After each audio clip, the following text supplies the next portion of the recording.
a voltar lá no seu passado para poder comer alguma coisa. Isso foi forte.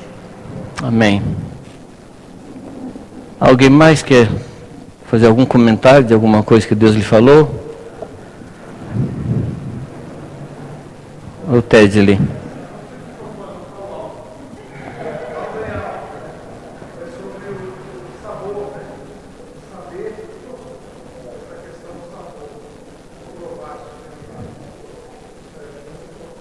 É.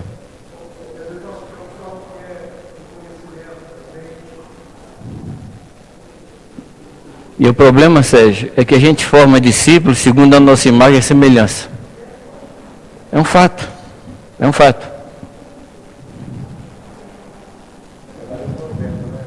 Hã? Esse é o problema. Porque a gente forma pessoas iguais a nós. Né? O saber, ele ensoberbece, torna a gente soberbo. Correto? Falando assim da nossa experiência, daquilo que a gente chama de igreja em restauração, às vezes eu tremo de medo, porque alguns de nós se acha melhor que os outros, porque ganhou uma revelação do reino de Deus, discipulado, a igreja, e a gente se sente assim um grau um pouquinho mais elevado. A gente acha que visão é dada por nós por mérito. A gente buscou tanto, a gente clamou tanto que recebeu uma visão de Deus. E não é bem assim não, amados. Qualquer esforço nosso não produz nada em Deus. Então, eu gosto de pensar que foi exatamente o contrário. Nós estávamos tão mal, que Deus resolveu dar para nós visão de reino, discipulado, só para a gente não se perder de vez. Então, não é que nós somos melhores, não é que nós éramos os piores. Amém? E a visão que você tem não faz você melhor que os outros, em hipótese nenhuma. Para que não suceda no nosso coração aquilo que aconteceu com aquele homem, com aqueles dois homens que subiram para orar. E o primeiro disse assim: Senhor, eu não sou como esses. Lembra não? Infelizmente, essa atitude de não sou como esses, ela fica muito no coração da gente. Ah, aquele lá não tem visão, aquele lá não tem visão. A gente se põe a julgar. Isso é sinal que a gente não tem visão. Porque a visão de Deus nos leva à humilhação. A visão de Deus nos leva a não julgar os outros. É isso que a visão de Deus faz conosco. Amém? Você ia falar, minha irmã?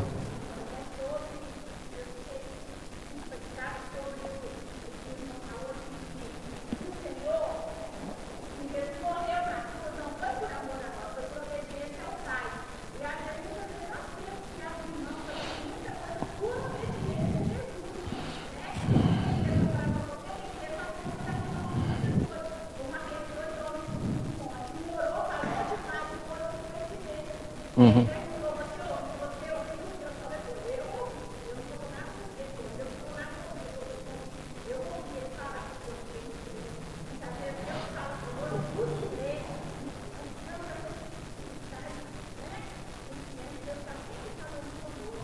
Uhum.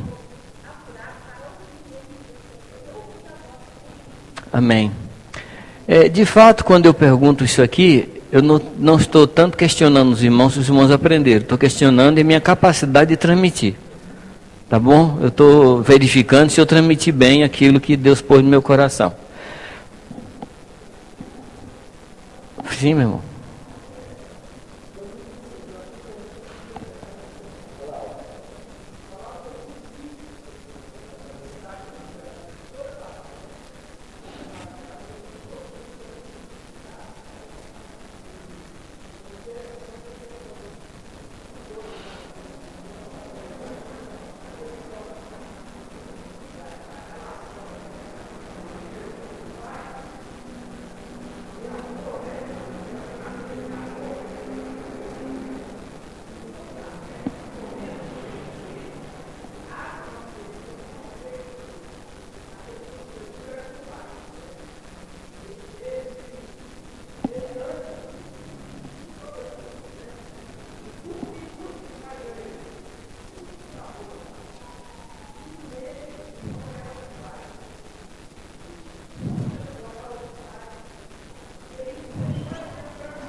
Obrigado.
Amém.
Dentro desse aspecto, eu só queria trazer uma figura dentro desse aspecto, antes da gente prosseguir ali com aqueles pontos. Vocês sabem que existem algumas fases nos casamentos, que são fases marcantes, que são favoráveis, por assim dizer, ao divórcio. Então, eu vi e depois consultei um juiz amigo meu que trabalha nessa área de família, e eu percebi que existem alguns momentos da vida do casamento, da vida no casamento, que são propícios ao divórcio. O primeiro momento é no primeiro ano de casamento, o 7º ano de casamento, o 15º ano de casamento e o 25º ano de casamento. Então esses momentos são extremamente sérios e críticos no casamento. Não são números cabalísticos, assim, chegou o 7º ano, aí acontece alguma coisa assim, espiritual, e o casal se divorcia. Não. É que no primeiro ano, a gente abriu o pacote e descobriu com quem a gente casou. Correto? No primeiro ano, então, se desembrulhou, falou, é isso que eu comprei? Então, aí você descobre que não foi aquilo que você namorou uma coisa e ganhou outra, né? No 7º ano, porque aí vem as crianças, e aí se manifesta a diferença de criação. Entendeu? O casal não busca a Deus, a sua forma de criar, e aí se baseia na forma que os pais criaram. E se os pais criaram diferente, então aí desemboca um problema aí nessa área, e aí há divórcio. O terceiro momento, no 15º ano, é o momento em que aquelas crianças estão entrando na adolescência. Aí potencializa todo o problema. E aí é uma tendência de divórcio. E no 25º ano, que eu quero chamar a atenção, é o momento em que os filhos se casam e saem de casa. Então os dois se encontram sós. E aí não tem razão para viver. Não tem razão mais para andar junto. Porque a vida deles era os meninos. Então os meninos saíram, aí não sabe mais por que está junto, são dois estranhos. E muitas vezes, amados, você vai encontrar pastores que durante um bom tempo pastoreou, correu atrás de rebanho, chega uma hora que ele se afasta de tudo, inclusive de Deus. Porque a vida dele toda era o rebanho e não Deus. Falando de Jesus, alguém disse que quando Jesus veio à terra, ele veio de costas. O tempo todo olhando para o Pai. O tempo todo. Então ele veio para cá, nos serviu, mas olhando para o Pai. O tempo todo. O tempo todo. E essa é a nossa posição também.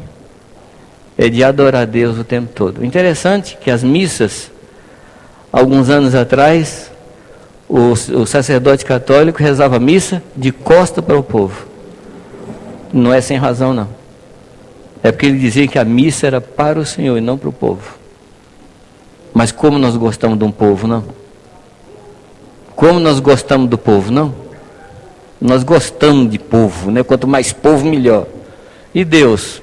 Não, Deus também está junto, mas como eu gosto de povo, né?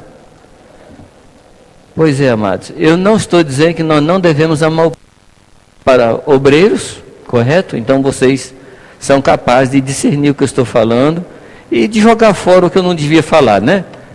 Mas esse é um fato, que a nossa visão tem que ser por causa de Deus. Falta tempo aqui para a gente entrar nesse tema aqui, falar da nossa motivação no ministério. Não vou entrar nesse assunto agora. Em outro momento a gente fala sobre isso. O que nos motiva no ministério? A palavra diz que o ministério não é fonte de lucro, nem emocional, nem financeira.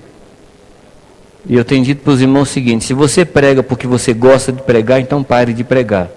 Se você toca porque você gosta de tocar, pare de tocar. Porque o ministério não é fonte de lucro. Nós pregamos por causa do Senhor. Quem já leu aquele livro A Sombra da Planta Imprevisível? Quem já leu aqui?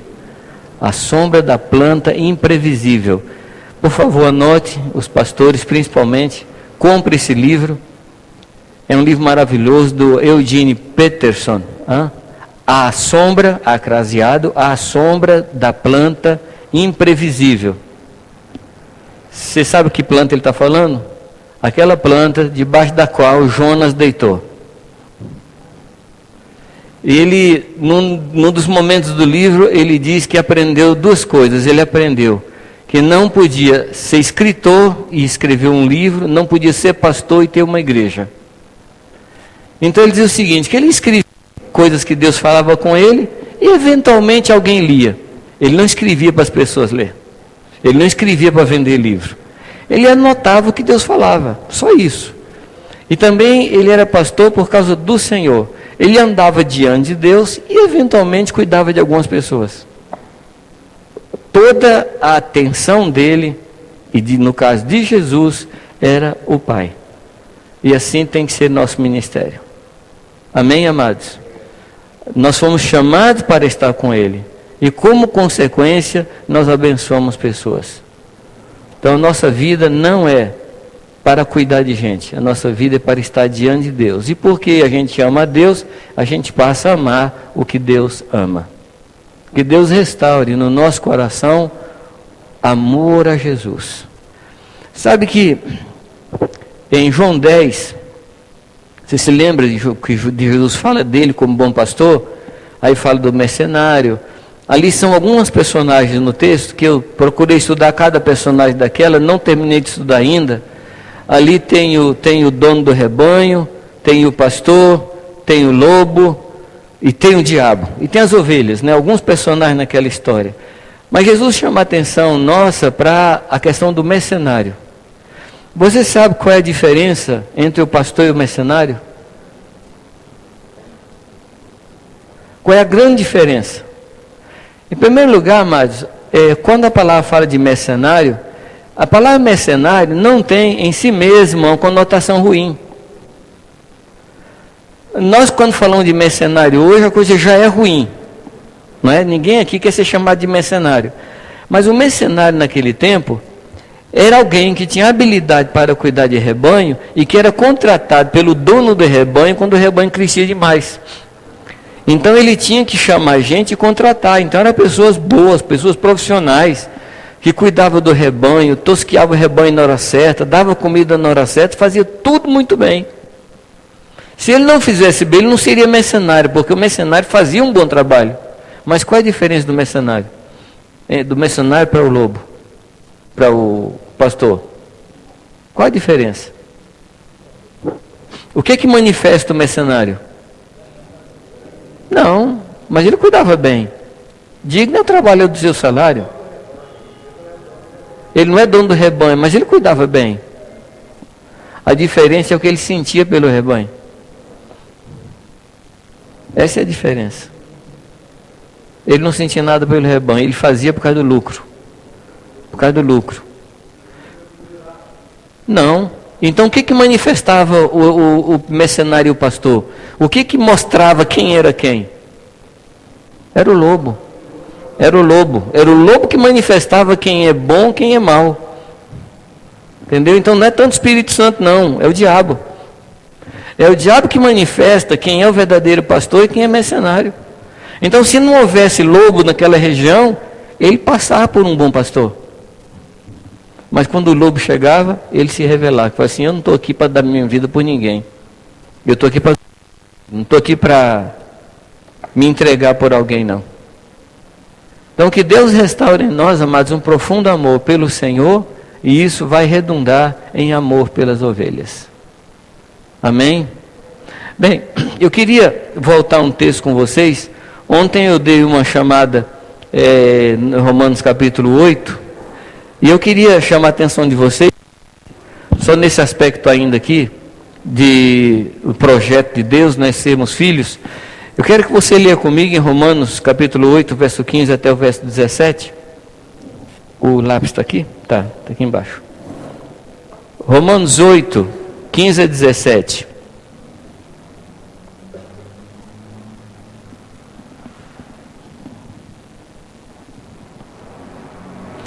Porque não recebestes o espírito de escravidão, para outra vez estardes em temor, mas recebestes o espírito de adoção, pelo qual clamamos, Abba, Pai.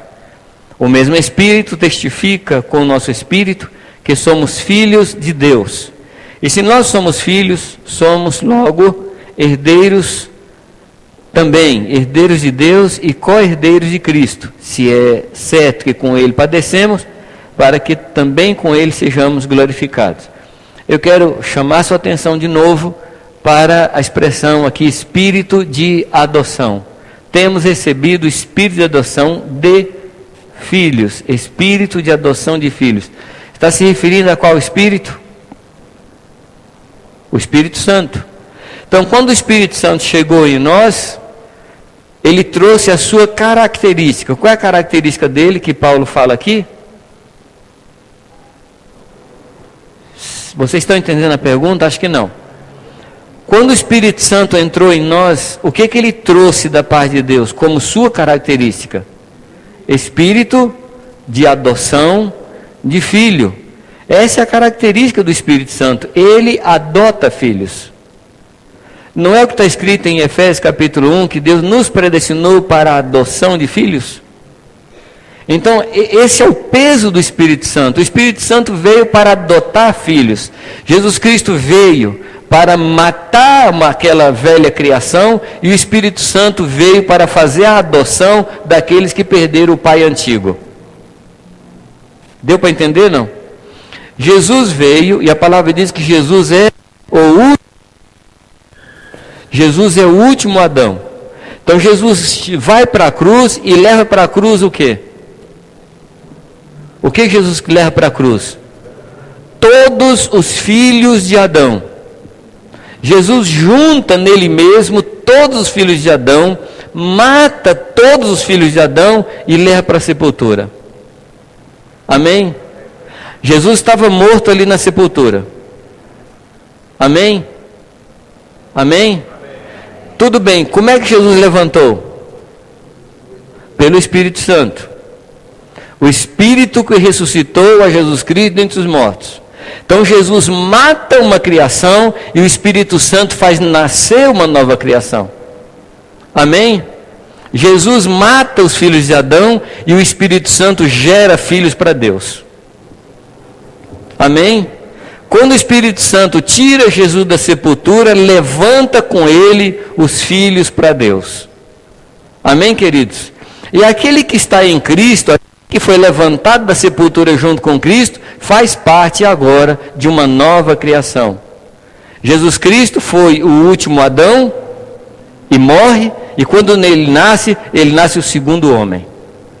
E nós somos parte dessa criação, e agora nós somos filhos de Deus. Então, quando o Espírito Santo vem a nós, ele vem com essa carga de adoção. E ele não muda. E é por isso que nós, quando vemos uma pessoa sem pai, nós temos vontade de trazer essa pessoa para nós e adotar essa pessoa. O que faz isso, amados, não é a nossa bondade, é o espírito de adoção que está dentro de nós. E a igreja é caracterizada por isso. A igreja é caracterizada como uma família. A igreja tem pais, como uma família tem pais, e tem filhos, e tem irmãos. Então, se você foi chamado por Deus para o ministério, Deus chamou você para ser pai, para ser mãe. Porque é isso que o Espírito Santo faz. O espírito de adoção. Ele fez essas duas coisas então. Nos fez filhos e quer gerar filhos em nós. Ele quer gerar filhos em nós. Então o que deve caracterizar o ministério é a paternidade. Amém? Estão me ouvindo bem? O que deve caracterizar o nosso ministério é a paternidade. Amados, nós não somos líderes, somos pais. Aliás, em poucos lugares da Bíblia aparece a palavra líder. Em quantos lugares tem líder na Bíblia? Tem. Em Crônicas e em Neemias. Em Crônicas e Neemias, em cada um desses livros tem 10 vezes a palavra líder. Só tem uma vez na Bíblia, que agora eu não estou lembrado do texto, posso lembrar depois para vocês, que chama Deus de líder.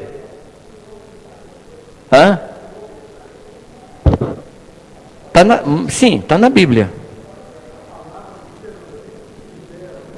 Não, tem líder, tem a palavra líder. Aliás, amado, só que um esclarecimento, eu acho que o nome certo para os textos que estão de Malaquias para trás, o nome que Jesus chamava esse conjunto de livros era Lei e os Profetas. Jesus nunca chamou esse conjunto de livros de Gênesis a Malaquias de Velho Testamento. Nunca. Jesus chamou de Lei e os Profetas. Por que eu estou falando isso aqui? Porque a gente tem uma tendência de considerar inferior o que está escrito na lei e nos profetas. E a gente considera superior o que está escrito de Mateus até Apocalipse. Mas a minha Bíblia diz que toda a palavra de Deus é útil para ensinar, para corrigir, para redarguir, para instruir, para edificar o homem de Deus, para que o homem de Deus seja perfeito e perfeitamente habilitado para toda boa obra. E quando foi escrito isso, não tinha o que a gente chama de Novo Testamento. Amém? Só fazendo essa pequena ressalva. Então, quando você chamar os livros que estão de Malaquias para trás, chame como Jesus chamava, a lei e os profetas. Porque Velho Testamento é um conjunto de regras dos sacrifícios. Esse é o que se chama de Velho Testamento.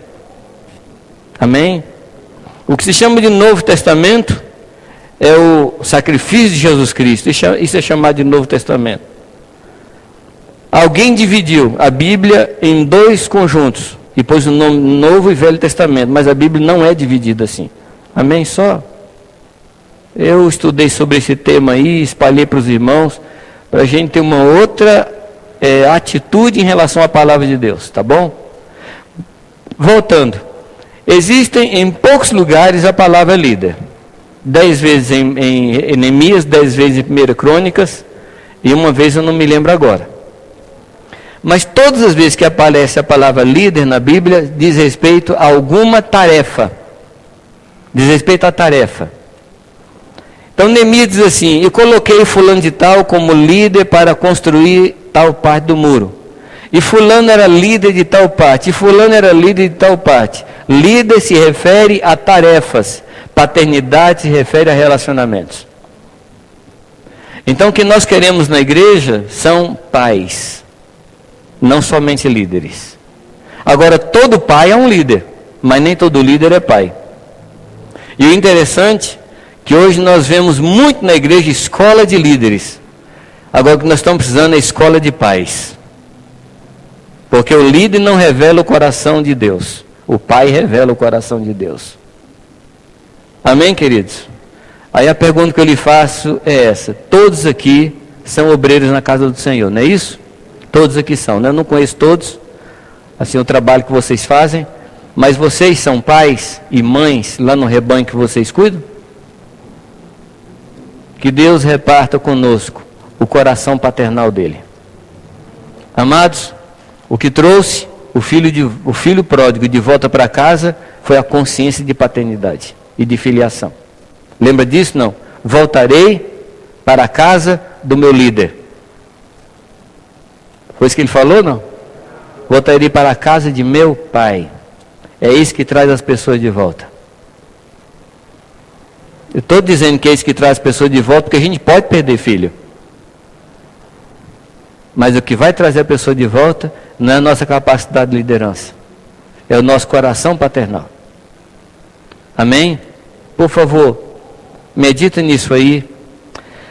Bom, então Romanos está dizendo que nós temos recebido esse espírito de adoção pelo qual Deus nos fez filhos. Agora, quando Paulo escreve essa verdade, Paulo está escrevendo aos romanos, correto? Está escrevendo aos romanos e não aos judeus. E aqui Paulo, ele traz uma palavra, a palavra ruiostesia, quando ele fala desses filhos aqui, que se refere a uma cerimônia que havia em Roma. Eu acho que vocês já ouviram falar de uma cerimônia que havia entre os judeus do Bar Mitzvah. Vocês já ouviram, né? Bar Mitzvah. Existe uma cerimônia hoje no meio da chamada igreja evangélica que mudou de Bar Mitzvah para Bar Baraká. Bar Mitzvah era um momento em que o filho, entre 11, 12, 13 anos, ele passava por uma cerimônia e a partir daquele momento ele era adulto. Presta atenção que não havia adolescente naquele tempo. Adolescência é uma invenção moderna. É uma invenção que veio dos anos 50 para cá. Adolescente significa aquele que pode adoecer. É uma palavra latina. Aquele que pode adoecer. Adolescência. É assim que se chama seus jovens?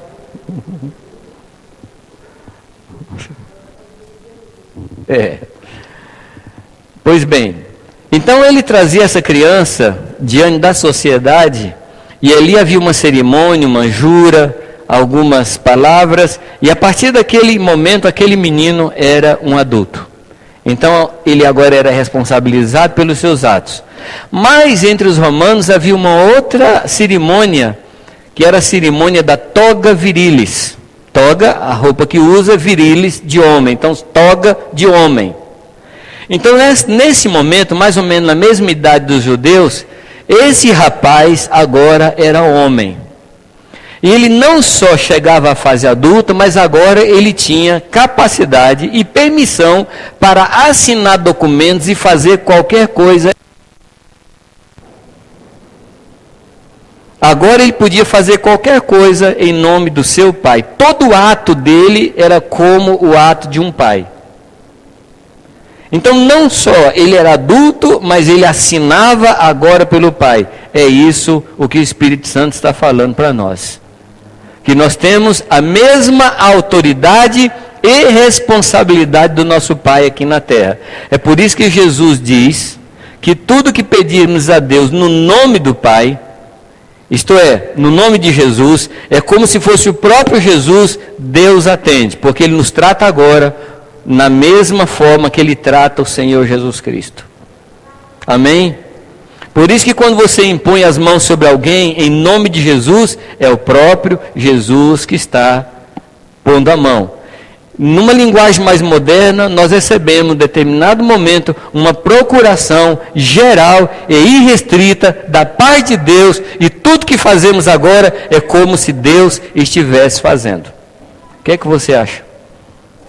Por quê, amados? O próprio Deus está habitando em nós. Então, quando você estende a mão, é a mão de Deus. Quando você caminha, são os pés de Deus. Quando você fala, é a boca de Deus. É sério esse negócio? Pois é isso que ele está falando aqui, amados. Temos recebido o espírito de adoção. E agora somos filhos. Que tipo de filhos? Filhos maduros, capacitados, responsáveis e aptos para fazer a obra de Deus aqui na terra, como se Ele mesmo estivesse fazendo. Amém? Amém, queridos?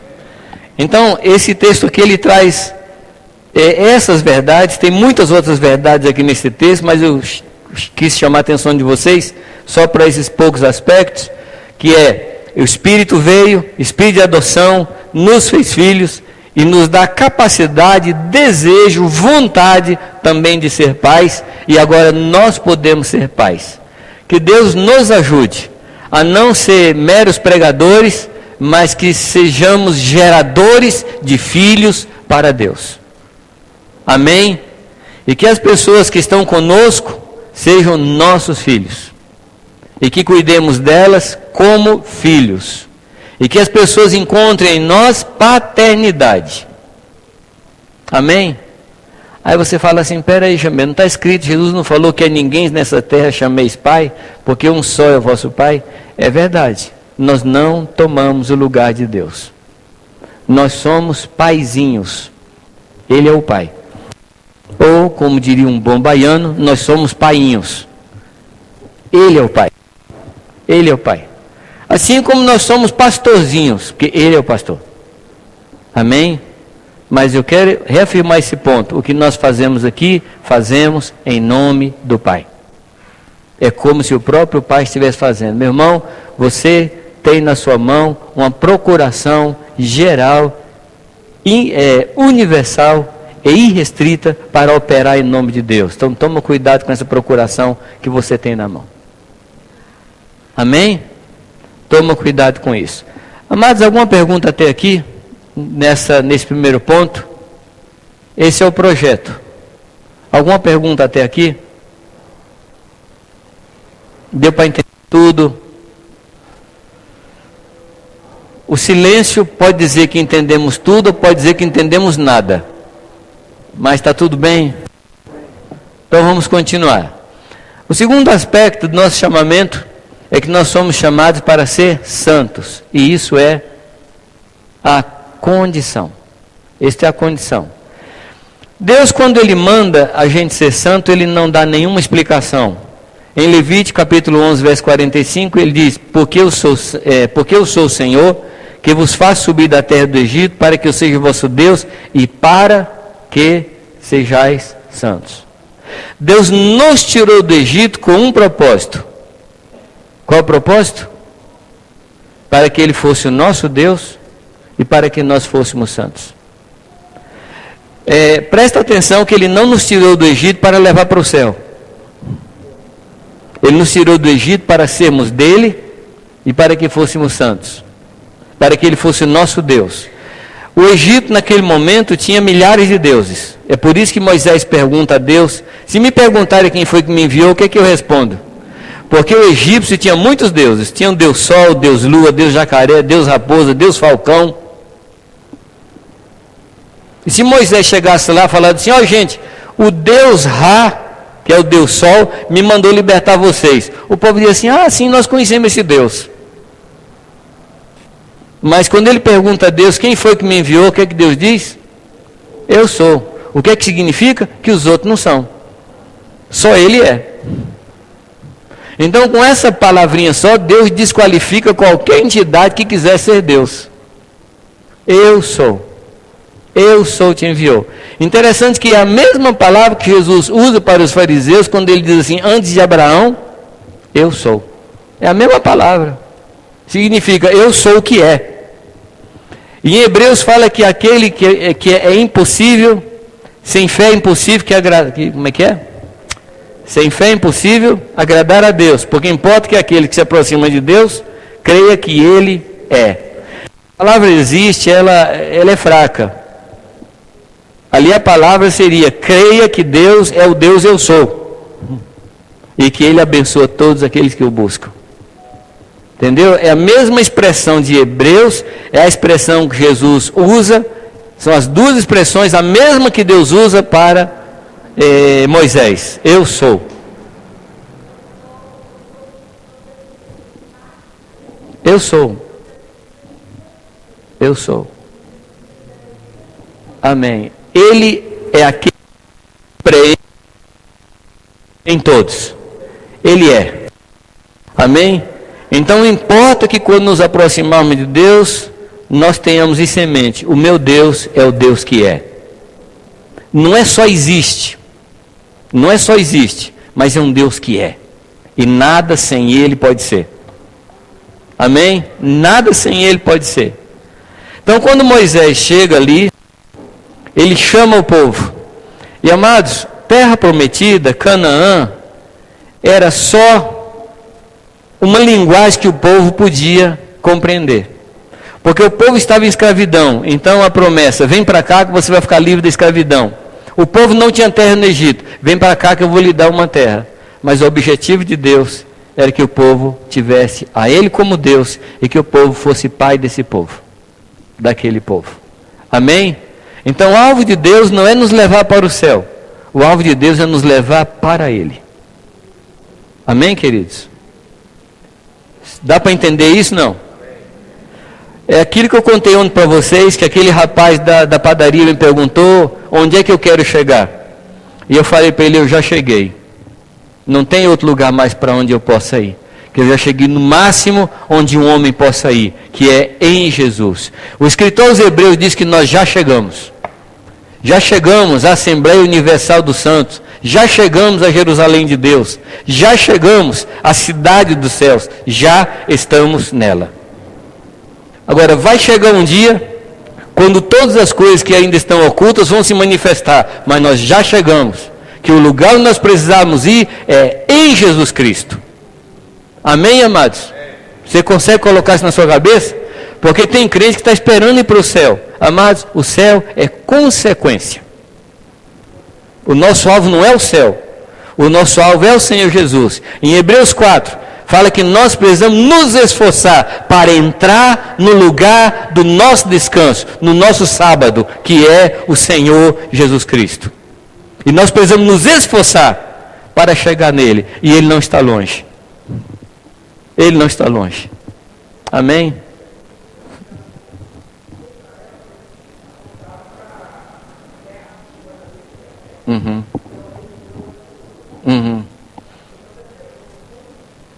Já chegamos. Amém? Onde é o céu, amados? O céu é o lugar onde Jesus está. Vocês podem deixar eu falar uma loucura aqui, não? Amados, o céu sem Jesus não é céu. O inferno com Jesus deixa de ser inferno. O que muda de inferno para céu é a presença de Jesus. Você crê nisso? Não. Se tirar Jesus do céu, acabou o céu. Se puser Jesus no inferno, acabou o inferno. É ou não? Amados, se satisfaça. Se satisfaça. Aí você fala assim: satisfazer só com isso? Só com isso tudo. Não tem mais outro lugar, amado. Agora você vai dizer: ah, Jamém, então você está pregando aí que não tem novo céu, nova terra? Tem, amados. Mas por favor, tira os olhos das mansões e põe seus olhos no trono. Tira os olhos da rua de ouro e põe seus olhos no cordeiro. Amém? Ô, amados, é o cordeiro. É ele que importa. E nós temos o cordeiro. E o cordeiro nos tem a nós. Amém? Álvaro.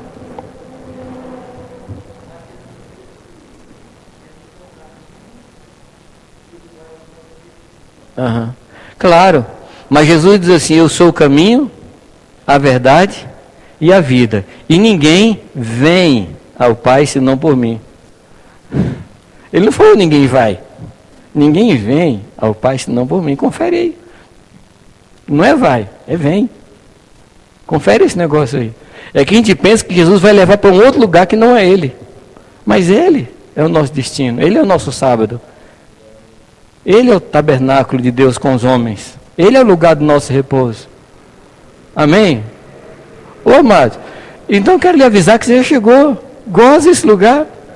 Usufrua desse lugar. A presença do Senhor Jesus Cristo. Ele na nossa presença e nós nele. O nome dele é Emanuel. O que significa Emanuel?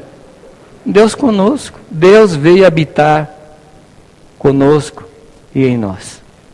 Amém? Aquele que mora convosco e habitará dentro de vós. Bom, ele fala assim, aquele que habita no Senhor, porque se apegou a mim encarecidamente, eu o poluei num alto refúgio. E que alto refúgio é esse, amados? É Jesus. É Jesus, Ele é o nosso alto refúgio. Amém? É que a gente fica procurando outra coisa. E eu quero avisar para você que não tem. E como diz Irani, se tivesse eu não queria. Não tem mais. É só o Senhor Jesus Cristo. Habitou entre nós. E o Verbo era Deus. Eu estava comentando aqui ontem à noite. Não sei se a gente vai conseguir terminar isso aqui até o mês que vem.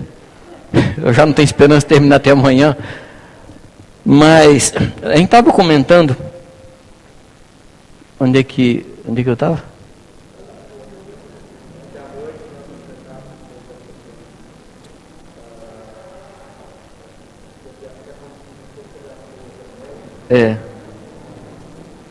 Tá, eu chego lá depois. Tá? Mas o chamado de Deus para nós é para que Ele seja o nosso Deus e para que nós sejamos santos. Agora, pergunta, o que é santidade? O que é santidade? Eu posso apagar aqui em cima aqui? Posso, né? O que é santidade?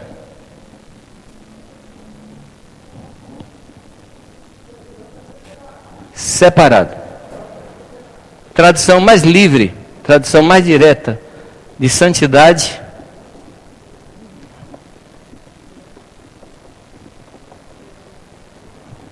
Tradução mais direta é separação. Essa é a tradução mais livre, mais direta, mais clara da palavra santidade. Separação de quê? A santidade ou a separação tem dois aspectos. Que nós fomos separados do mundo, mas fomos separados para Deus. Voltando à figura de Israel no deserto, quando Israel ele sai do Egito, ele não entra em Canaã. Lembra não? Ele chega onde? Ele chega no deserto. É ali que ele chega. Correto? Então, imediatamente do Egito para Canaã. Não foi imediatamente. Israel passa 40 anos ali no deserto. 40 anos. Sair do Egito e entrar no deserto, esse é um aspecto de santidade, que é sair do Egito, que é se separar do mundo. Mas era isso que Deus queria? Não. Não é isso que Deus queria. Deus queria que o povo fosse não somente separado do Egito, mas que o povo estivesse dentro de Canaã. Então, separado do mundo, mas separado para Deus. Esse é o aspecto de santidade de forma completa. Durante muito tempo, nós, os crentes, fomos conhecidos pelo povo que não faz. Correto? Então agora você é crente, então você não bebe, você não fuma, você não joga, você não faz isso, você não faz aquilo, você não faz aquilo. Então nós éramos conhecidos pelo povo que não faz. Mas amados, isso nunca ocorreu na Bíblia. A Bíblia não fala de santo nesse aspecto. A Bíblia fala de santo em pessoas que foram separadas para andar nas boas obras que Deus preparou de antemão para que andássemos nelas. Sair do Egito é a condição para entrar em Canaã. A gente não pode entrar em Canaã se não sair do Egito.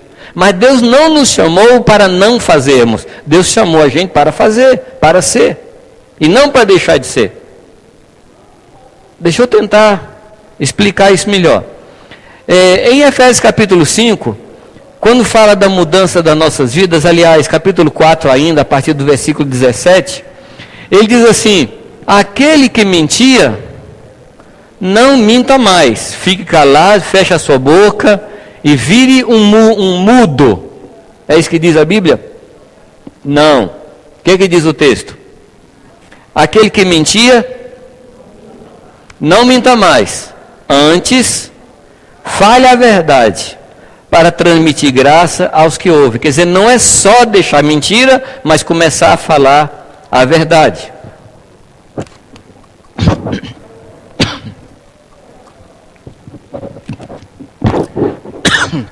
Engasguei.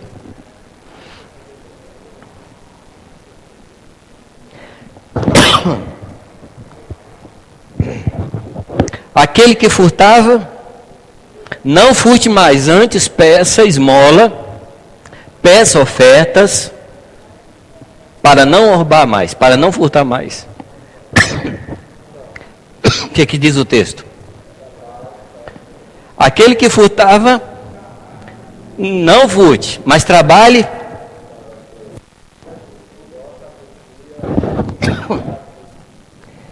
E não é trabalhar para ter, é trabalhar para poder ajudar. Quer dizer, o nosso trabalho não é para nós, é para ajudar pessoas. Amém? Então você deveria pedir um aumento lá no seu emprego, se não estiver suficiente para você ajudar pessoas. Entendeu ou não?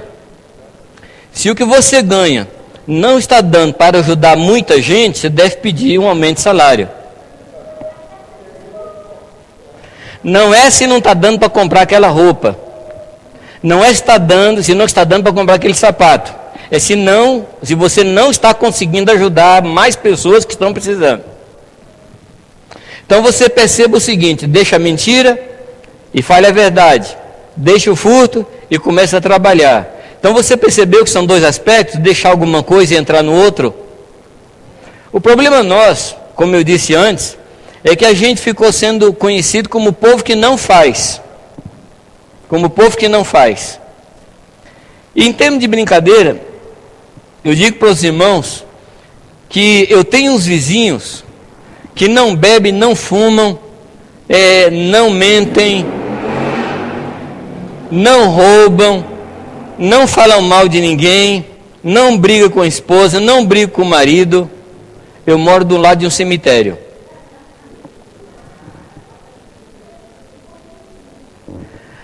Pois é, amados, tem crente que tem santidade de cemitério. Só não faz. Mas não entra nas boas obras. Não é separado para ser de Deus. Então a santidade é a condição para andarmos no projeto de Deus. Por quê? Quando eu me aproximo de Deus, quando eu me separo para Deus, eu ofereço ao Senhor condições para fazer em mim filhos dele. Amém? Não é só deixar alguma coisa. Existem muitas religiões que são mais santas do que a religião dos evangélicos, dos crentes. Porque é um povo de muito jejum. Por exemplo, os hindus. Os hindus não bebem, não fumam, não adulteram. É assim um pessoal que, se santidade for medida por aquilo que não se faz, então eles estão na nossa frente anos-luz. Então o nosso objetivo não é só deixar de fazer coisas. Nosso objetivo é chegar perto de Deus. É estar em Deus. Porque é estando em Deus que Deus pode fazer a sua obra em mim. É que Deus pode cumprir o seu projeto em mim. E qual é o projeto de Deus? Que sejamos filhos parecidos de Jesus. Amém? Esse é o projeto de Jesus. Levíticos 20, 26 diz assim: e ser-me-eis santos, porque eu, o Senhor, sou santo, e separei-vos dos povos para serdes meus. Não foi só a separação dos povos, mas foi para sermos do Senhor. E se nós somos do Senhor, aí Deus tem condição de fazer a sua obra em mim. Eu citei Levíticos 20, 26. Colossenses 1, verso 12 em diante, diz que dando graças a Deus que nos fez idôneos para participar da herança dos santos na luz.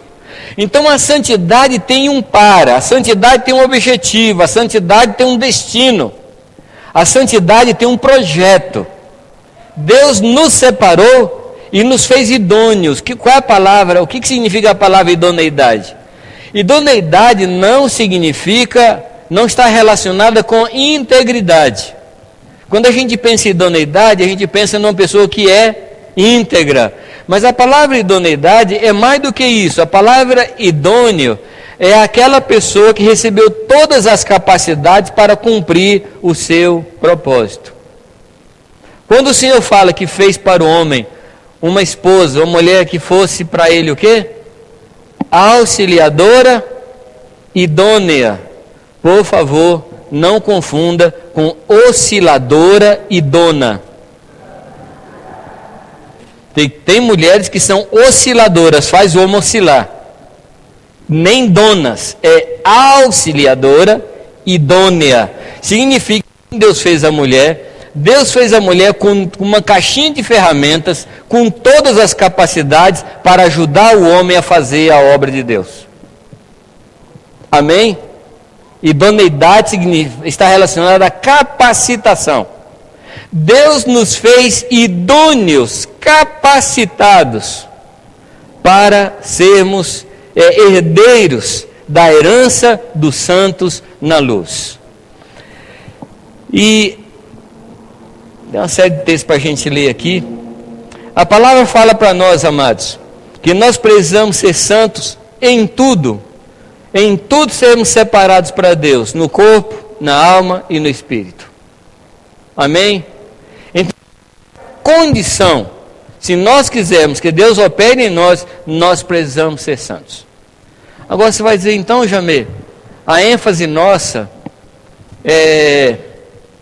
não é no ensinar a abandonar as coisas do mal? Eu acho que a ênfase não deve ser por aí. A ênfase deve ser no sentido de ensinar o povo a andar no bem. Porque quando a gente anda no bem, a gente deixa o mal. Porque dois corpos não ocupam o mesmo espaço ao mesmo tempo. Então, se você for santo, estiver servindo a Deus, você não terá tempo para fazer outras coisas. Correto? Olha que você levantou a mão. Só aqui. Quem foi que levantou a mão primeiro? Isso. Anda na minha presença e seja perfeito. Alguém mais levantou a mão? Eu vi direito? Não.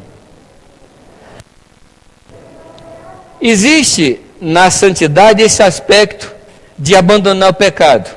E tem que ser assim mesmo. Tem que ser. Fugir da aparência do mal.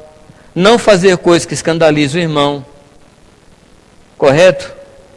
Não ofender as pessoas. Não desprezar os pequeninos. Existe esse aspecto. Mas é muito mais. Não desprezar os pequeninos, mas ensinar os pequeninos a crescer. Não escandalizar, mas ajudar a levantar. A palavra escandalizar significa fazer tropeçar. A palavra escândalo e tropeço é o mesmo sentido. Então não pôr escândalo na pessoa. Mas é mais do que isso, é ajudar a pessoa a crescer. Amém? Então, por favor, coloca a ênfase no positivo e não no negativo. Durante muitos anos, as mensagens de púlpito eram caracterizadas por o ensino de deixar de fazer coisas. Mas, amados, a ênfase da palavra não é deixar de fazer coisas, mas é andar na presença de Deus, ser filho dele e fazer as obras que Deus tem preparado para nós. Alguma pergunta aqui? Alguma coisa que os irmãos queiram falar?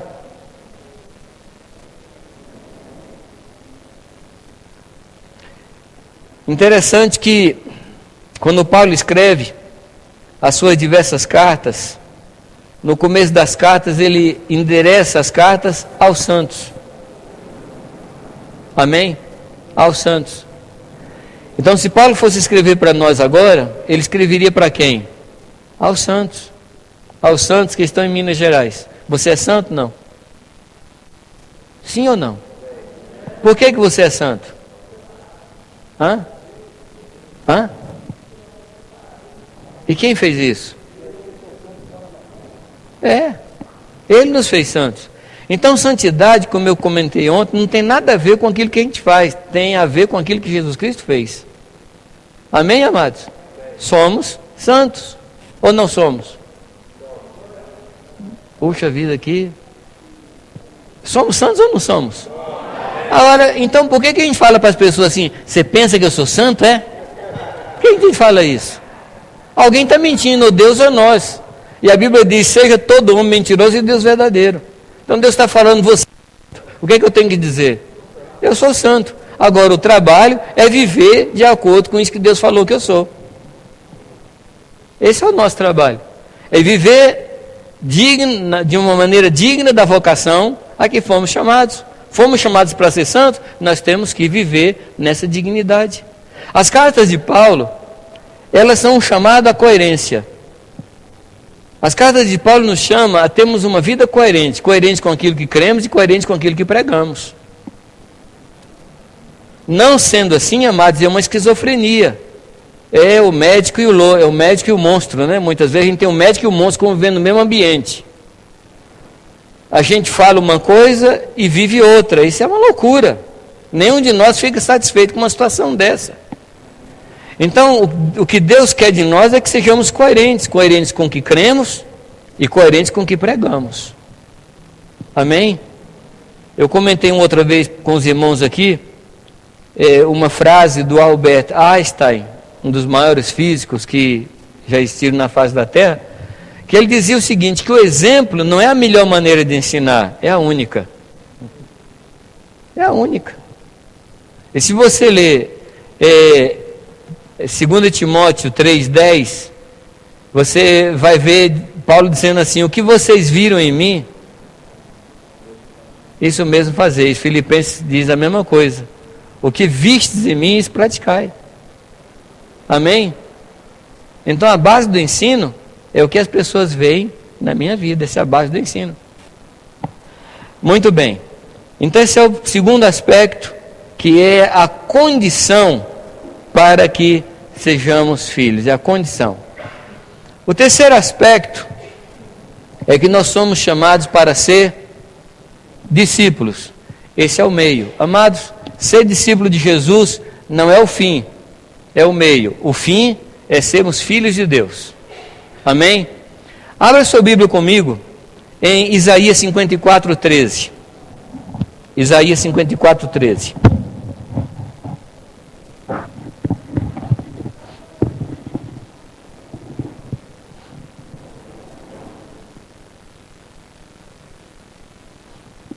Acharam? O que é que diz aí? Eu quero que a gente leia esse texto aí em pelo menos duas versões. Isaías 54:13. Por favor.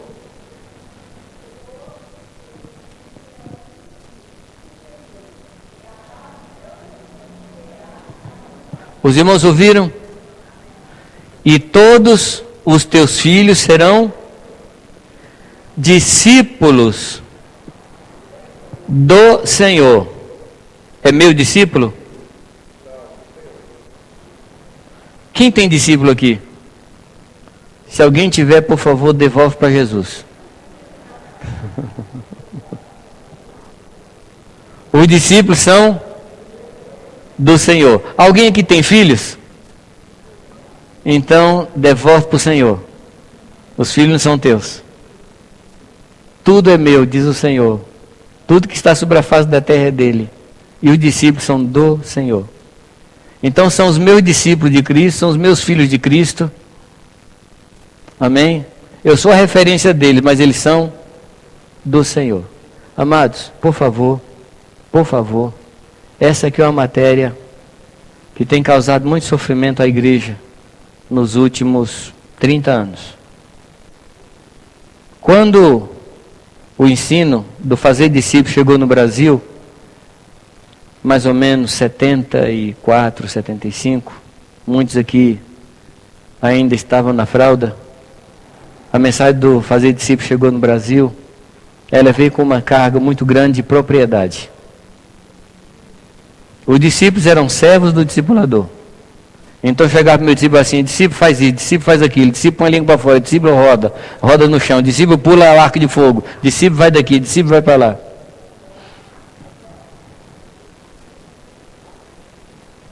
Eu não sei quantos passaram essa época aí, quantos viveram esse tempo.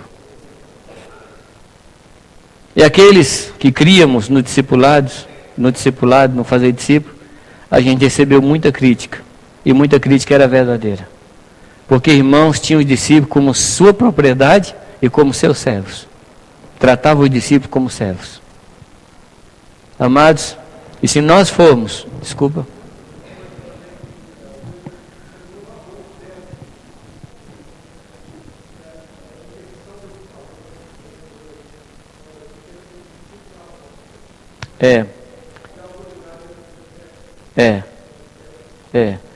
Interessante, Ted, que a gente passou a se conhecer e ser honrado pela quantidade de discípulos que a gente tinha. Quantos discípulos você tem? Eu tenho uns 50. Puxa, ó.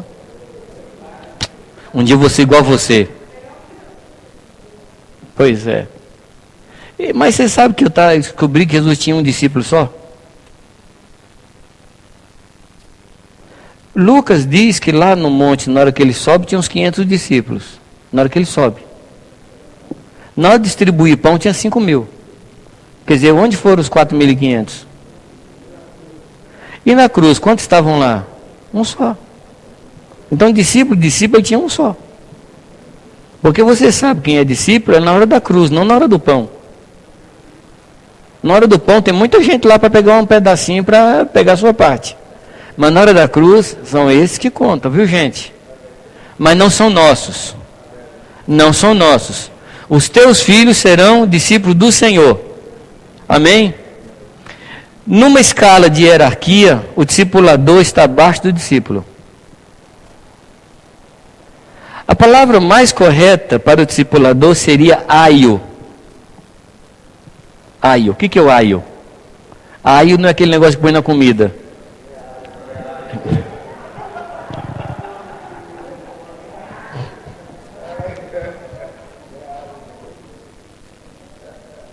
Aio era um escravo da confiança do dono da casa que cuidava dos filhos do dono. Ele ensinava a leitura, ele era o encarregado da vara, mas ele era um aio. Os servos não ficam na casa, os filhos ficam. A herança não é do aio, a herança é dos filhos. A herança não é para o discipulador, é para os discípulos. O discipulador não fica para sempre na casa, os discípulos ficam, que são filhos. Então, hierarquicamente, o discípulo é superior ao discipulador. Jesus lavou os pés dos discípulos. Por favor, nunca se assente numa cadeira e comece a dar ordem para os discípulos. Se você está ensinando alguma coisa, ensinando obediência, sim. Mas você é um aio. Você não é dono. O dono é o dono. Amém? Mas eu quero chamar a sua atenção para o final desse versículo. E todos os teus filhos serão discípulos do Senhor, e a paz será abundante no meio deles. A paz vem para quem é discípulo. A paz só vem para quem é discípulo. Se você tomar esse texto e juntar com Mateus 11, 28 e 29, o que diz lá? É um texto que a gente prega muito para os incrédulos, esse texto é para o cristão. O que diz lá? Vinde a mim, vós que estáis cansados e aliviarei. Que mais? 11, 28, 29. Mais? Tomai vós o meu jugo e aprendei de mim, que sou manso e humilde de coração, e encontrareis descanso para as vossas almas. Como é que a gente encontra descanso? No jugo de Jesus. Interessante que se fosse eu que estivesse fazendo esse apelo, eu diria: vinde a mim vocês que estão cansados e sobrecarregados, porque eu vou levar o jugo de vocês e vocês vão ficar sem jugo. A paz abundante é para os discípulos. Amém? A paz abundante é para os discípulos. O alívio de alma é para os que tomam o jugo. Amém, amados? Vocês se lembram de João 8,32? É um outro texto que a gente fala muito para os de fora. O que diz João 8,32? E, não esquece do e conhecereis a verdade os libertará. Nós pegamos esse versículo e usamos na nossa pregação evangelística. Mas, amado, esse versículo, ele é incompleto sem o 31. Citar o 32 sem citar o 31, nós não estamos falando a verdade. O que é que diz o 31? Disse Jesus aos judeus, quer dizer, judeu conhecia a palavra, conhecia a Bíblia. Agora eu lembrei o que eu ia falar aquela hora. Agora eu lembrei. Os judeus, por causa desse texto, eu lembrei do outro. Os judeus conheciam a palavra, conheciam as escrituras, eram praticantes da escritura. Uma criança com 10 anos já tinha de cor o Torá, quer dizer, os 5 primeiros livros, e uma criança com 14 anos tinha de cor toda a lei e os profetas. Só aí ela estava apta para seguir um rabino e ser discípulo de um rabino. Então, até os 14 anos, o menino conhecia e decorava toda a lei e todos os profetas. Aos 10, decorava o Torá, ou a Torá, os 5 primeiros livros. Correto? Então, é para esse tipo de gente, isto é, para religiosos, que Jesus diz assim: vinde a mim, vós que estáis cansados e sobrecarregados. Cansados de quê, amados? Da religião. Cansados do jugo da religião. Porque o jugo da religião, ela só produz cansaço. Lembra de Romanos 8, 7? Aliás, Romanos capítulo 7? Lembra? Romanos 7, amados, é o tipo da vida do religioso que quer fazer o bem e não consegue. Lembra que aquele que citou isso, o bem que eu quero fazer eu não faço, mas o mal que eu não quero é isso que faço. Quem falou isso era um fariseu de fariseus e segundo a lei irrepreensível. Foi esse homem que falou isso. Então esse homem tinha um fardo na sua vida. Esse homem tinha um peso na sua vida que ele não conseguia carregar. É por isso que ele grita: quem me separará do corpo desta morte? Quem me livrará do corpo desta morte?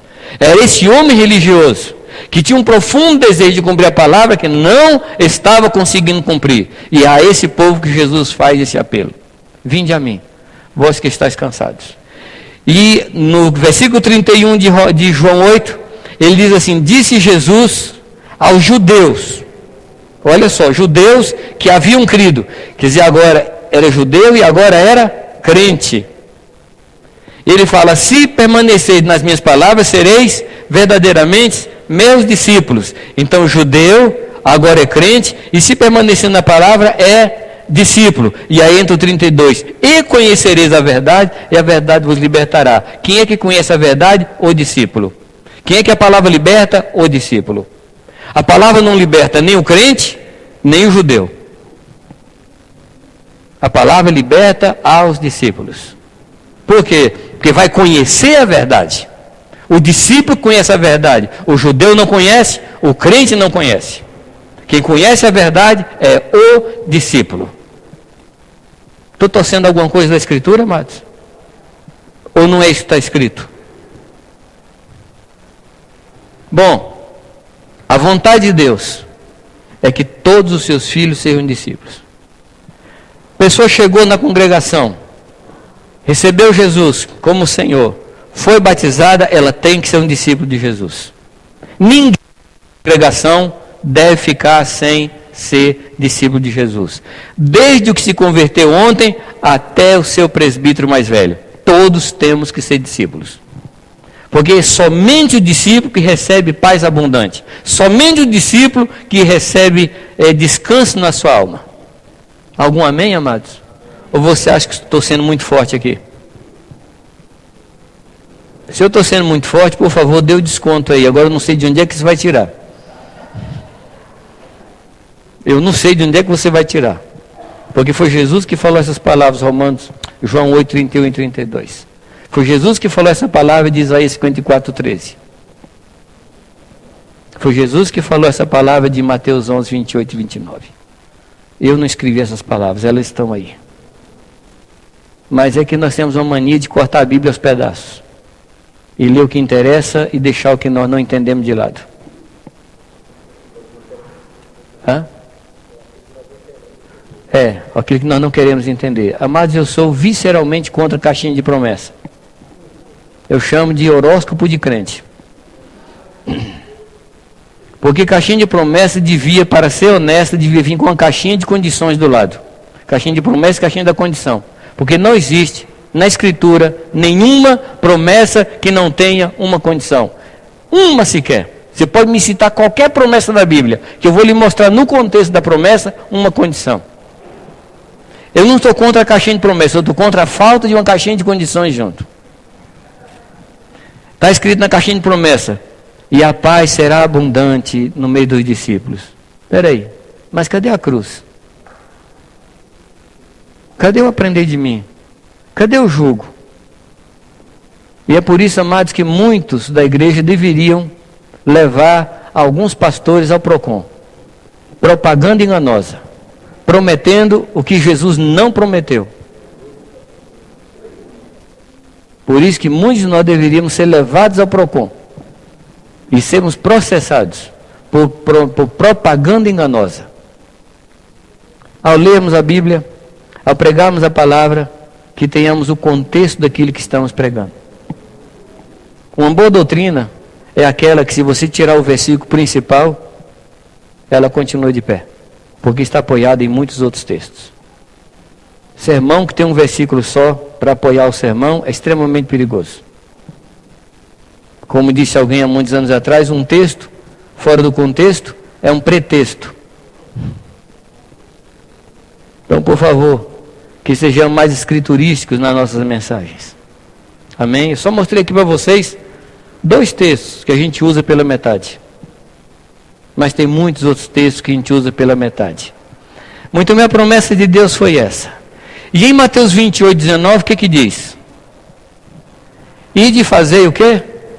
Fazer discípulos. Se o desejo de Deus é que todos os filhos sejam discípulos, o que nós devemos fazer? Devemos fazer discípulos. Uma coisa que eu coloco como curiosidade bíblica, né? Se é que a Bíblia tem curiosidade, mas eu comecei a relacionar os textos que nós usamos. Por exemplo, a palavra cristão aparece na Bíblia, no Novo Testamento, chamado Novo Testamento, 3 vezes só, a palavra cristão. Lembra onde foi que apareceu pela primeira vez a palavra cristão?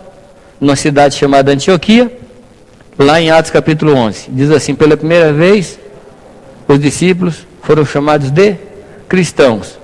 O que significa cristãos? Pequenos cristos. E era um xingamento. Era um xingamento. As pessoas diziam assim: esse povo aí parece aquele tal daquele Galileu lá. Era um xingamento, amados. Cristão é uma reputação. E reputação é aquilo que eu tenho aos olhos das pessoas. Me entenderam ou não? Cristão, a ideia de cristão é uma reputação. Então, na realidade, eu não posso dizer que sou um cristão. Quem tem que dizer que eu sou um cristão são os meus vizinhos. O que é que você é? Não se elogie. Não elogie a si mesmo. Deixa as pessoas dizer se você é ou não cristão. Então aparece na Bíblia essas 3 vezes. Correto? Só 3 vezes. A palavra crente aparece 9 vezes.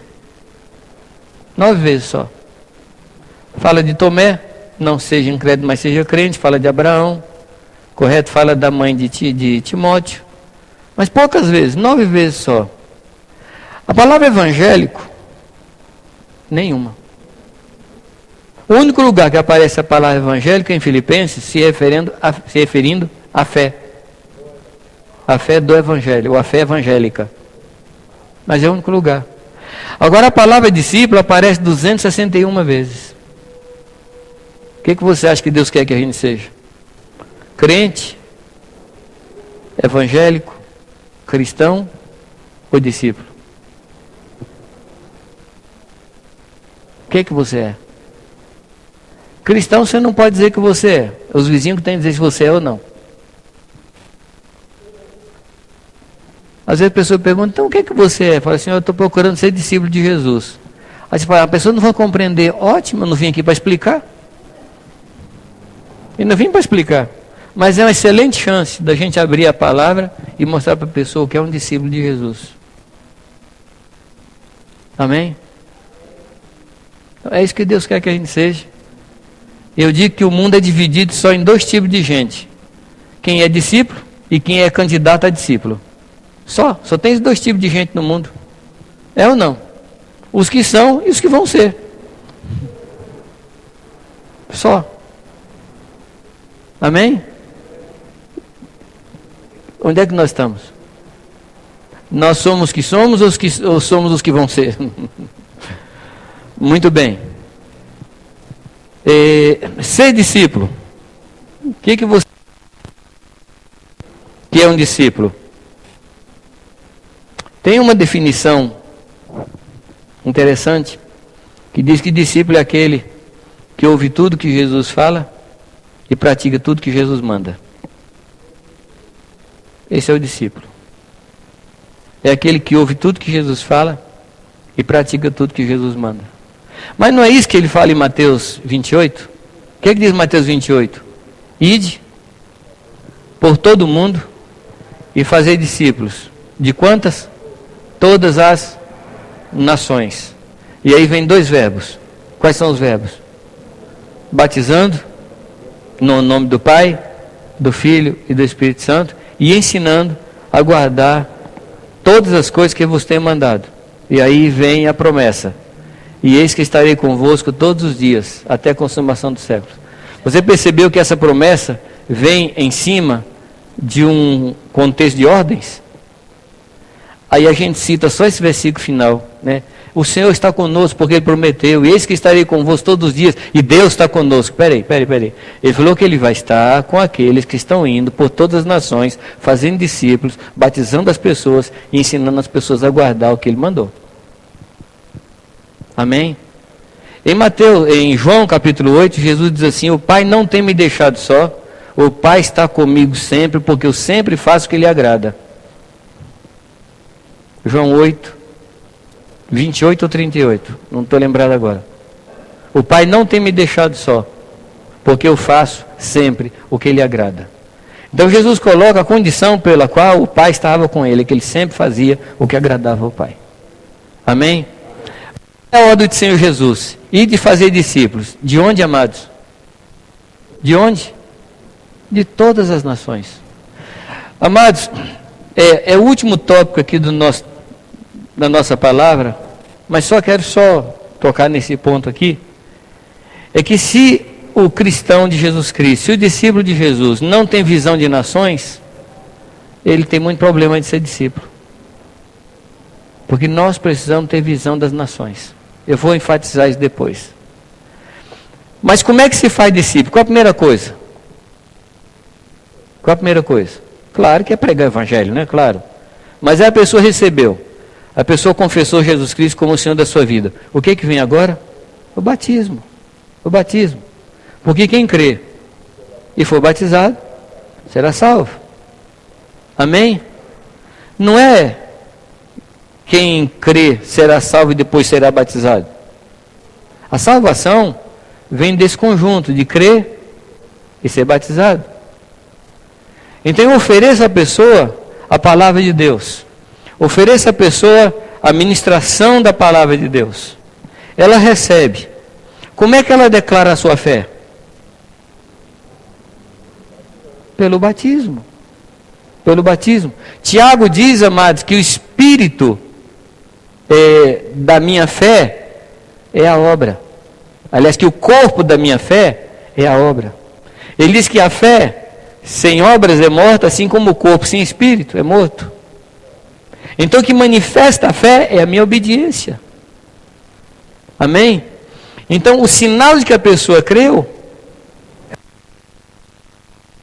o sinal de que a pessoa realmente entendeu o Evangelho é o batismo.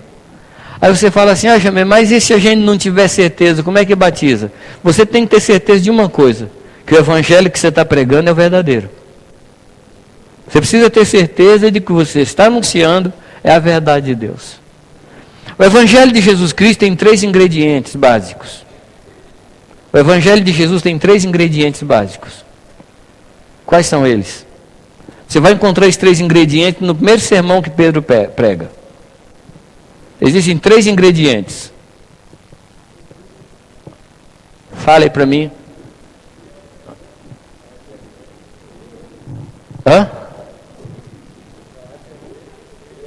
Arrepender?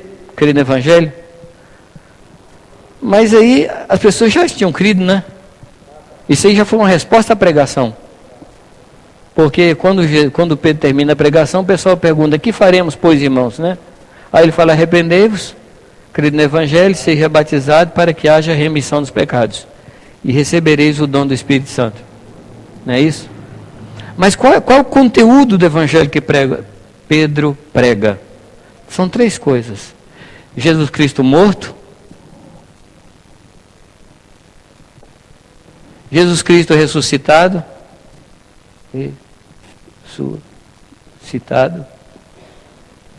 tá certo? Ressuscitado, e Jesus Cristo Senhor.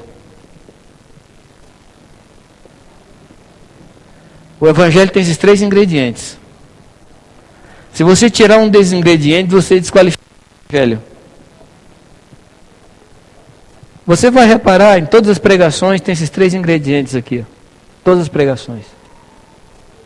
Porque a salvação só pode vir se a pessoa recebeu esses 3 ensinos. Jesus Cristo morto. Por que morto? Para pagar os meus pecados. Se a pessoa não entendeu que Jesus morreu no lugar dela, teve uma morte vicária, isto é, eu que deveria morrer, mas Jesus Cristo veio e morreu no meu lugar. Se eu não me fundir na morte de Jesus, se eu não mergulhar na morte de Jesus, amados, eu não entendi o Evangelho. Porque o Evangelho anuncia em primeiro lugar que Jesus Cristo morreu. Amém? Morreu para pagar os meus pecados. Um pecado só meu me mataria. Um pecado meu, um sozinho, já me havia separado de Deus. E a separação de Deus é a separação de Deus. A morte não é só alguma coisa física. A morte é a separação de Deus. E a morte de Jesus Cristo veio acabar com essa separação. Jesus Cristo veio e pagou todas as minhas dívidas. Amém? Amém, amados? Ele pagou quantas? Todas as minhas dívidas, todas. Os pecados cometidos e os pecados ainda por cometer. Ele pagou tudo. Aí você fala assim, peraí, até os que eu vou cometer ainda? Claro. Porque o Cordeiro foi morto antes da fundação do mundo. Eu nem existia, eu nem havia sido pecador ainda, mas ele já havia me perdoado lá atrás. Amém? E lá atrás, o sangue do Cordeiro subiu diante do Pai. E o Pai aceitou o sangue do Cordeiro e se satisfez com o sangue do Cordeiro. A justiça de Deus foi satisfeita. Lá atrás, antes da fundação do mundo, Deus já estava satisfeito com o sangue do Cordeiro que havia sido derramado lá antes da fundação do tempo. O que aconteceu aqui na terra, amados, foi a materialização, a dramatização desse fato eterno que aconteceu lá atrás. Amém? A morte de Jesus aconteceu lá atrás. Então vamos dizer, eu gosto de contar uma história para ilustrar isso que eu estou falando a vocês. Vamos dizer que eu devesse uma grande soma a Marinaldo. E Marinaldo fica assim, Jamê, me paga. E eu não consigo pagar, eu não quero pagar, não posso pagar. E aí um dia eu morro. A dívida morre com o devedor. Claro, segundo a lei brasileira, algumas dívidas ficam com os herdeiros. Mas, via de regra, a dívida morre com o devedor. E o Marinaldo não pode ir lá no cemitério, se ele quiser até pode, chegar no cemitério lá, fala, Jamê, me paga. É tolice dele se ele fizer isso. Porque o morto não deve mais. Verdade? né? Que direis morto, né? Morri, acabou. Quando Jesus Cristo me mata na cruz, quando eu morro na cruz com Jesus Cristo, a minha dívida com Deus foi paga. A cédula que era contra nós foi cravada na cruz. E Deus expôs Satanás à vergonha, porque agora ele não pode mais cobrar de mim. Na realidade eu não devia para Satanás, eu devia para Deus. Mas o diabo balançava essa promissória terrível diante de mim, dizendo: você é devedor, você é devedor, você é devedor. Mas um dia eu morri. E foi a minha libertação. Amém, amados?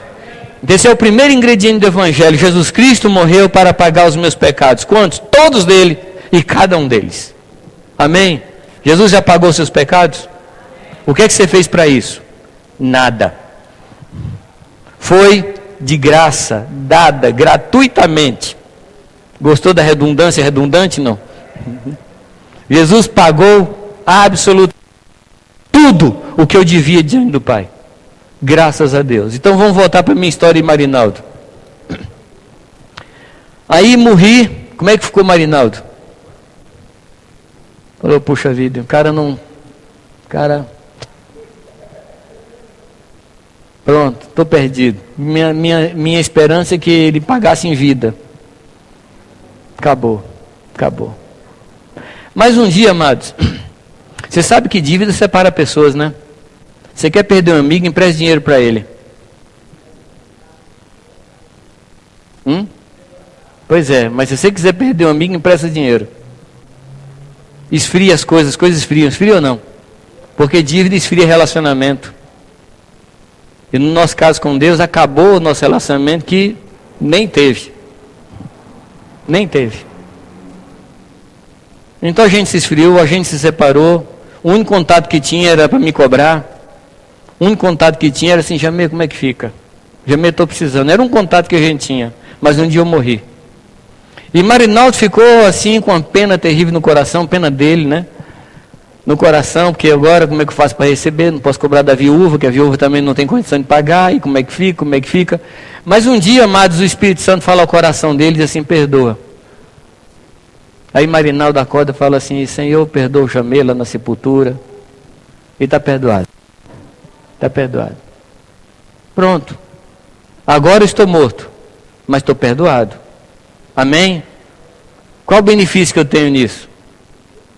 O que você acha que eu vou sentir na sepultura se o Marinaldo chegar de manhã lá e falar assim: Jamê, é o seguinte, essa noite Deus falou no meu coração e você está perdoado. O que eu vou sentir lá na sepultura? Nada. Perdoado, mas morto. Mas aí um dia Marinaldo resolve no cemitério e fala assim: Jamê, eu vou ressuscitar você. E ele vai lá e abre a sepultura, me ressuscita, e agora eu sem dívida com ele. E agora nós podemos ser amigos de novo, porque agora eu estou vivo e perdoado. A ressurreição é a possibilidade de eu viver diante de Deus sem nenhuma dívida com ele. Amém, amados? Nós precisamos pregar a ressurreição de Jesus Cristo. Porque...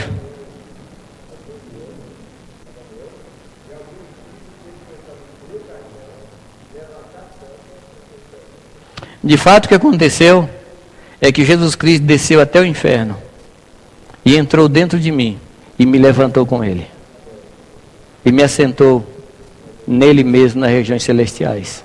E não tem mais dívida. Agora eu posso olhar para ele e dizer: Senhor, eu não tenho mais dívida. Tua face. Eu posso olhar para o Senhor face a face e não tem nada que nos separa mais. Amém, amados? É importante pregar sobre a ressurreição. É por isso que Paulo fala, amados, que ele lutava para experimentar o poder da ressurreição, para viver no poder da ressurreição. Se o Espírito de Deus, que levantou a Cristo dentre os mortos, se ele está em nós, ele vivificará os nossos corpos mortais por meio desse mesmo Espírito. Então esse é o segundo ingrediente do Evangelho: Jesus Cristo morto para pagar os nossos pecados, Jesus Cristo ressuscitado para nos levar vivos diante de Deus, mas não para viver do jeito que a gente quer. Ele nos libertou do poder das trevas e nos colocou embaixo do poder do Espírito Santo. Amém, queridos? Não temos liberdade mais de andar na nossa própria vontade. Ele nos libertou para que pudéssemos fazer a vontade dele. Jesus Cristo é o Senhor. Amém? Se você tirar qualquer um desses ingredientes, você descaracterizou o Evangelho. Se você tirar qualquer um desses, você não está mais pregando o Evangelho. Então, voltando, você só tem que ter certeza a respeito do batismo se você pregar isso para a pessoa. E amados, não é difícil, não é complicado. Uma vez eu estava numa aldeia indígena e eu estava falando sobre Jesus Cristo, falar sobre isso. E para você falar para os índios, você tem que mudar todo o seu vocabulário. Falar que Jesus é o pão da vida, eles não entendem absolutamente nada, lá não tem pão. Você tem que falar que Jesus é a mandioca da vida, porque é o alimento básico deles. Correto? E algumas coisas desse jeito. Você nunca vai falar eu te amo com todo o meu coração, porque o centro das emoções dele não é o coração, é o fígado. Então eu amo você com todo o meu fígado.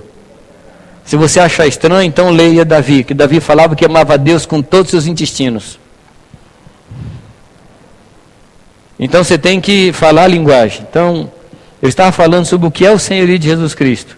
E lá naquela região passavam muitas carretas carregadas de soja, carretas de 50 toneladas.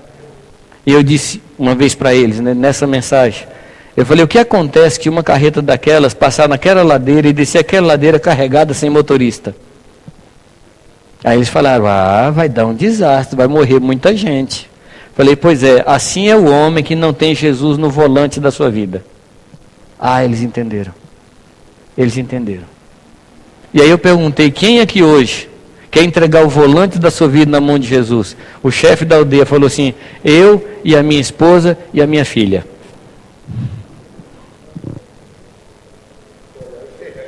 Ele é o chefe? Ele é o pastor da aldeia? E aí depois eu perguntei, então quem aqui hoje quer demonstrar isso pelo batismo? Ele falou assim, eu e a minha família. Eu não vou descer nas águas sozinho, não. Eu vou descer nas águas, vou levar minha família junto. E nós batizamos ele, a esposa e a filha. E hoje a aldeia dele é uma aldeia toda de discípulos. E ele é o pastor daquela aldeia. A aldeia inteira, o Narciso. Não sei quantos se lembram do Narciso que esteve conosco lá no São Gabriel, lá em São Paulo. Toda a aldeia. Aquele homem entendeu a mensagem do senhorio de Cristo. Quem dirige a minha vida é Jesus Cristo. O senhorio de Cristo não é só um título que Jesus recebe. Ele é autoridade sobre a nossa vida. Por isso que a palavra diz que aquele que confessar com sua boca que Jesus Cristo é o Senhor, esse será salvo.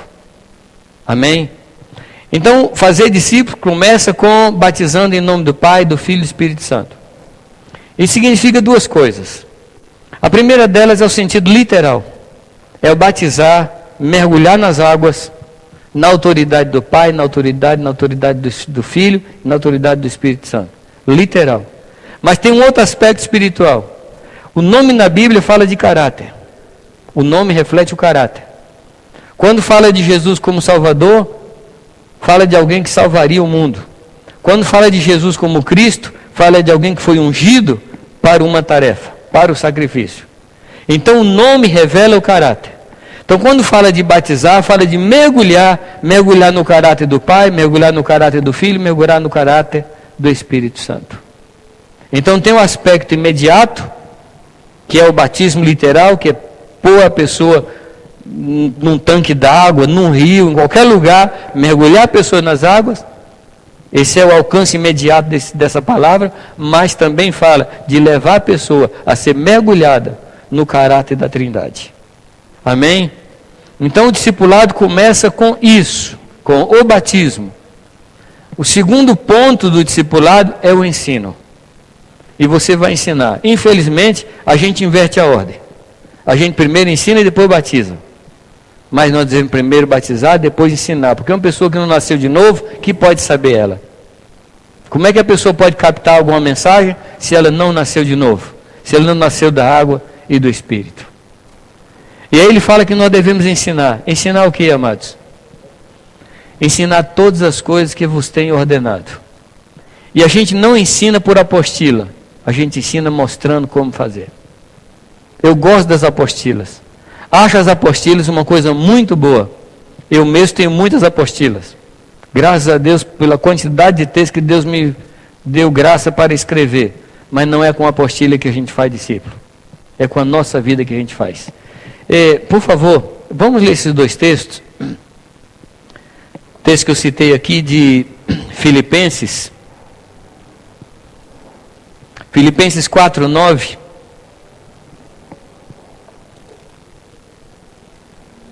E depois leia para mim Timóteo, 2 Timóteo.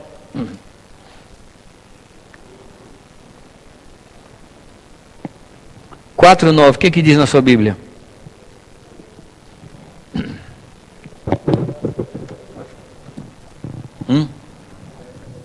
A segunda referência é de 2 Timóteo 3:10. Mas leia para mim a primeira referência.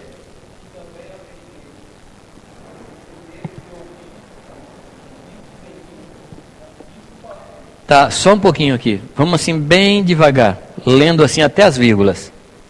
Então fala aí para mim. O que também aprendeste e recebestes e ouvistes e vistes. Amém? O que Paulo fala?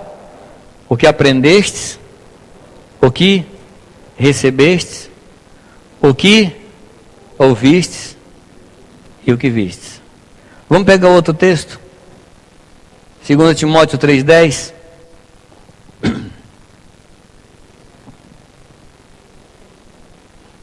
Acharam?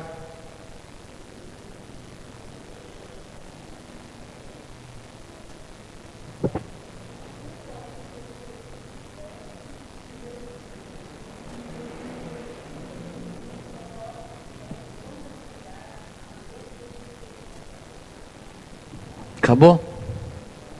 E o 11?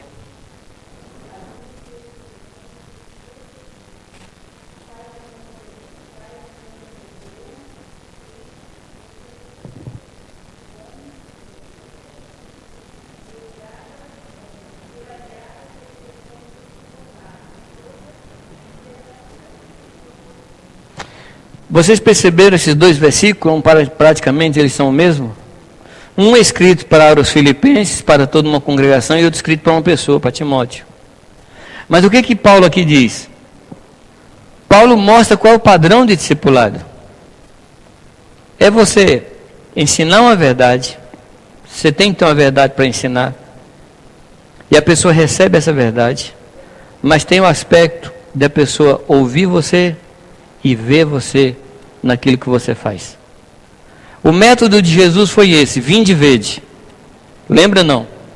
Quando os discípulos de João deixam João e procuram Jesus, e chegam para Jesus e perguntam: onde habitas? Onde vive? Como é que é o texto que ele fala?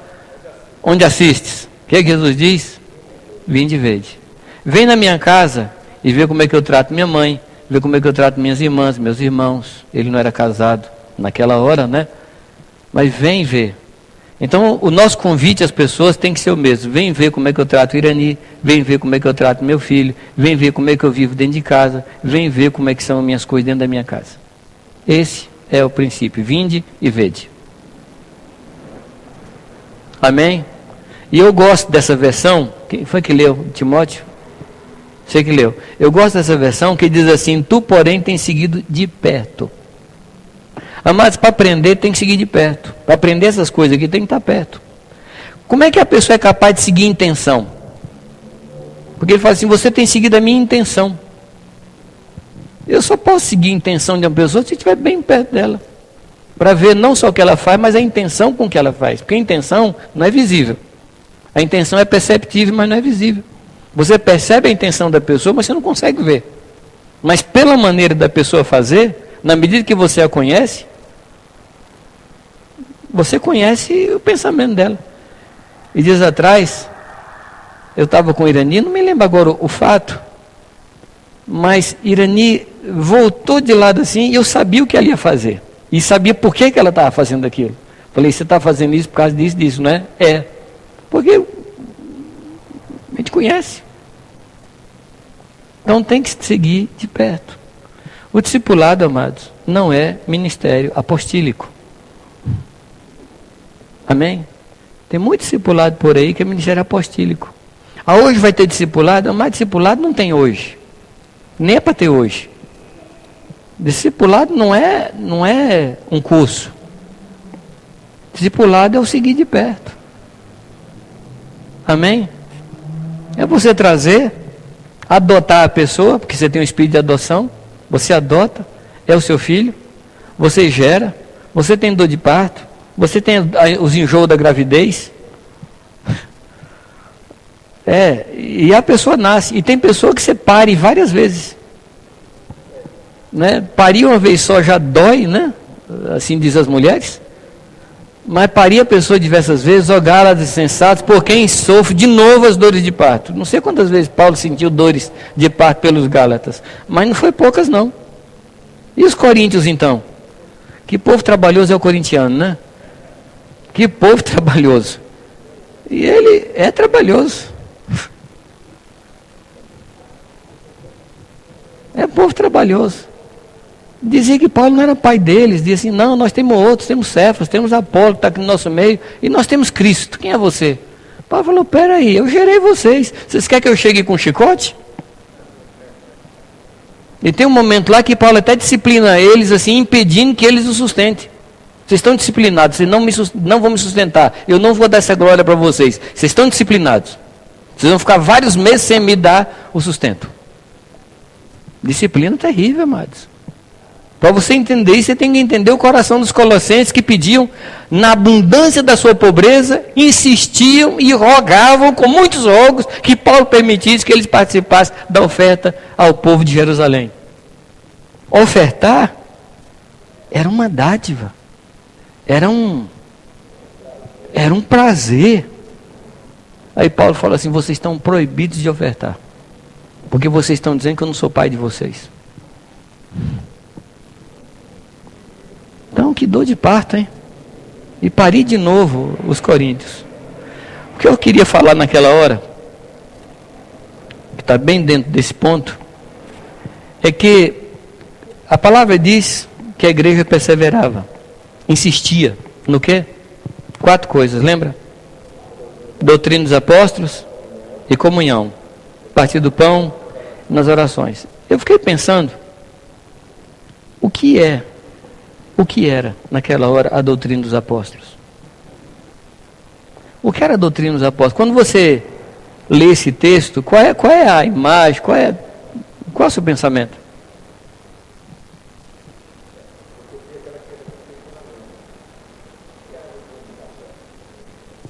O que era?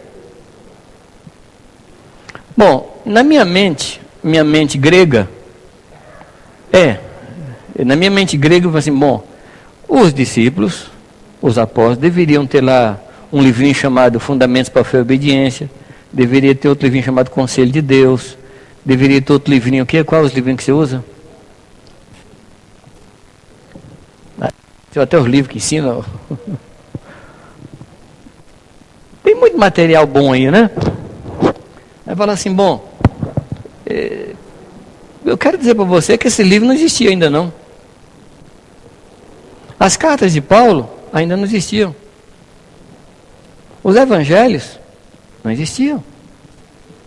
O que eles ensinavam?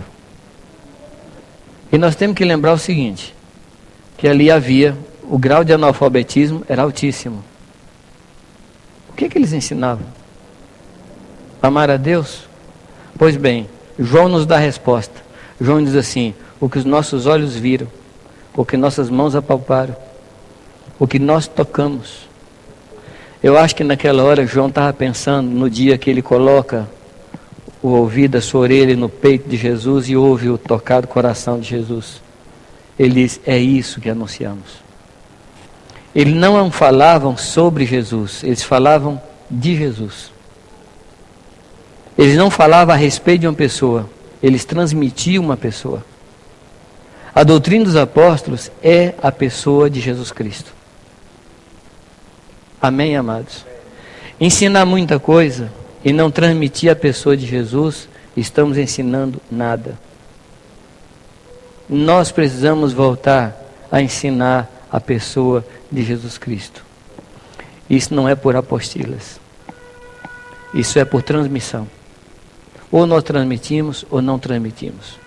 Jesus fala uma coisa interessante em João 6, que diz assim: as minhas palavras são espírito e vida. Lembra disso, não?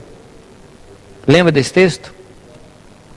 Minhas palavras são espírito e vida. João 6,63. Jesus está falando ali, amados, de 3 coisas que nós transmitimos. Palavras. A palavra é a verbalização da ideia. Você tem um pensamento e você tem palavra que transmite. Entra pelo ouvido.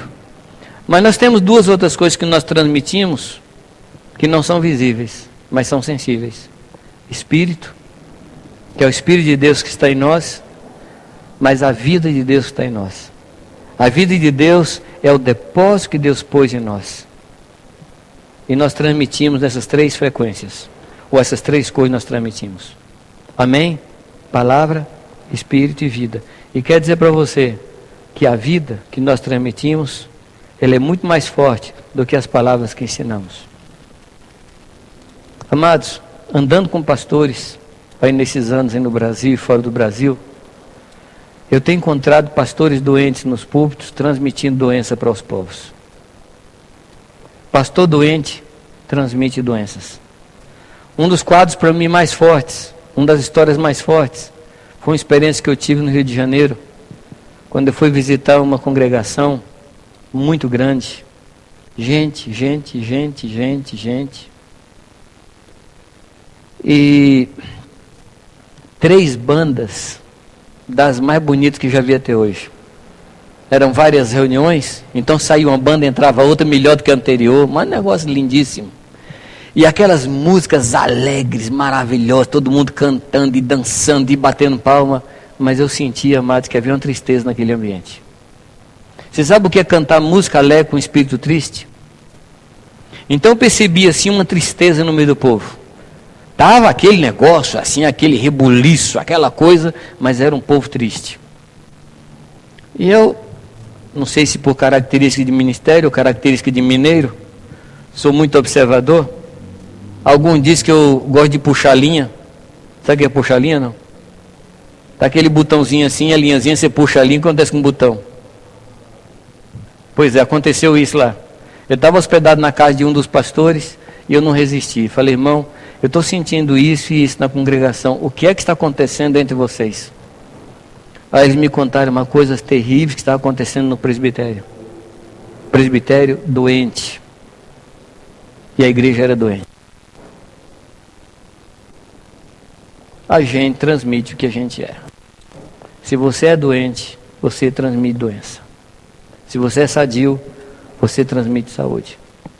E tem muito discipulador que está amamentando os filhos com leite de HIV. Leite contaminado. E os filhos nascem e crescem contaminados. E as doenças vão passando de geração em geração. E o pior, amados, que as doenças tendem a ser cada vez mais fortes. Então nós precisamos de cura. Nós os pastores precisamos ser curados. O que vocês acham? Precisamos ser saudáveis, se quisermos ter um povo saudável. Os discipuladores que existem nas nossas congregações precisam ser saudáveis. Senão eles vão formar discípulos doentes. Amém? Eu acho que eu vou parar agora, dar um tempinho. Tá bem? E depois a gente continua com o restante ali.